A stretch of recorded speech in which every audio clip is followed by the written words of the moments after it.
Want to know how to fix matchmaking errors in Mobile Legends?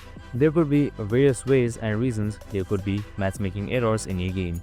In this video, I'm going to give you an easy fix under a minute.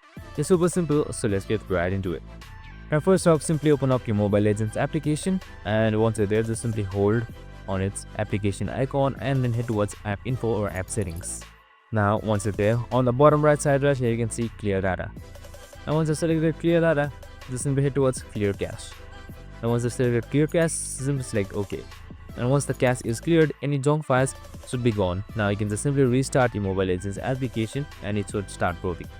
If it still doesn't work, you can just simply restart your application itself first, or just simply head towards your Wi-Fi or data and switch it.